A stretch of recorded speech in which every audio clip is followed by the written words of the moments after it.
कि ये देश हिंदू राष्ट्र है और हिंदू राष्ट्र रहेगा। हिंदू मुस्लिम हिंदू मुस्लिम हिंदू मुस्लिम हिंदू मुस्लिम। तो मुसलमान हिंदुओं के साथ नहीं रह सकता तो क्यों रखा है इस देश में? यार ये सबसे बड़ी समस्या ये मुसलमान है। बस देश से ये खत्म हो जाए तो सारी समस्या खत्म हो जाए। पता नहीं मोदी जी इस समस्या का समाधान कब करेंगे।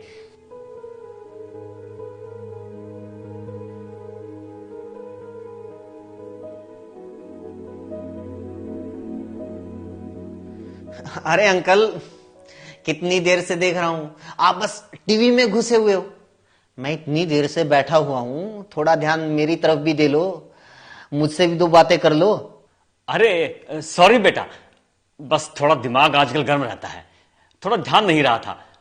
और सुनाओ, सब बढ़िया चल रहा है? हाँ सब बढ़िया अंकल, आप सुनाओ, क्या बात है? काफी टेंशन में नजर आ रहे हो। बस बेटा क्या बताऊं, जैसे जैसे रिटायरमेंट नजदीक आ रही है घर की टेंशन बढ़ती जा रही है।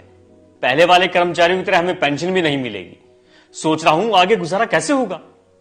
छोटे वाले लड़के की फीस, रैंक भी इतनी अच्छी आई थी, हरियाणा के गवर्नमेंट इंस्टीट्यूट में नंबर भी पड़ गया था, लेकिन सरकार ने फीस को सालाना 50,000 से बढ़ाकर सीधे 10 लाख कर दिया।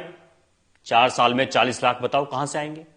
बच्चों ने धरने प्रदर्शन भी किए, तब जाकर फीस 30 लाख रुपए हुई, लेकिन 30 लाख भी कहां से लाएं? और बड़े वाला लड़का अंकल, वो भी तो दिल्ली है ना? अरे हां, लेकिन वो बेचारा भी क्या करे। पहले वो कंपनी वालों ने नोटबंदी का बहाना बनाकर निकाल दिया, फिर दूसरी कंपनी वालों ने कोरोना में लॉकडाउन का।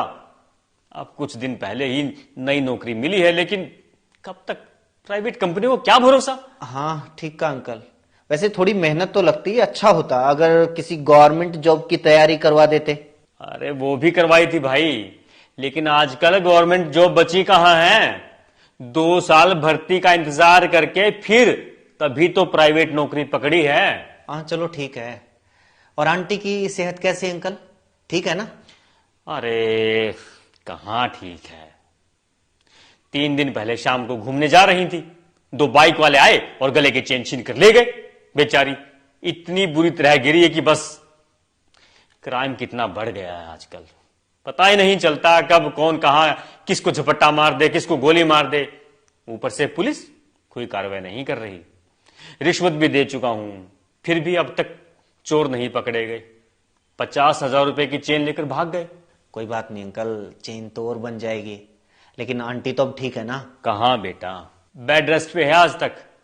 वो तो पहले से ही शुगर और गठिया की मरीज थी, हर महीने 10,000 रुपए की दवाई आती है।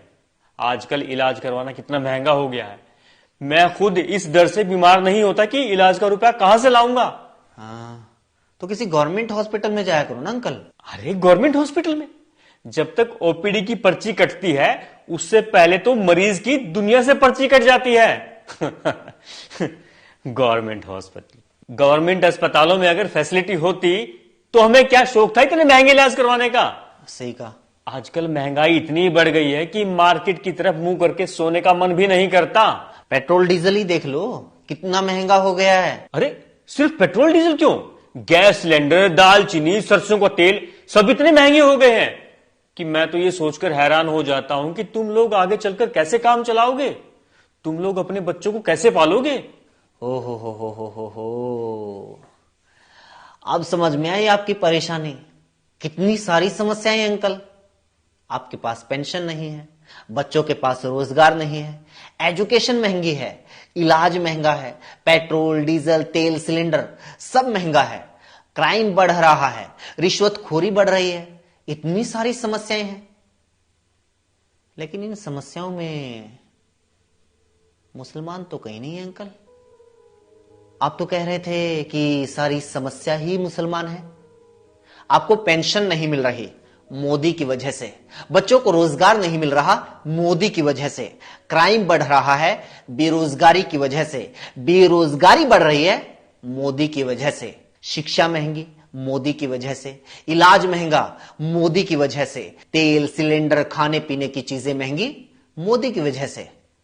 बताओ आपकी समस्या मुसलमान है या मोदी? अरे बेटा इतना तो कभी सोचा ही नहीं। वो टीवी में तो सारा दिन। हाँ बिल्कुल अंकल, टीवी में यही दिखाया जाता है ताकि आप लोग कभी अपनी असली समस्याओं के बारे में, देश की असली समस्या के बारे में सोच ही ना पाओ, मोदी की नाकामियों के बारे में सोच ही ना पाओ, मोदी से कभी सवाल पूछ ही ना पाओ। इसलिए टीवी में यही दिखाया जाता है।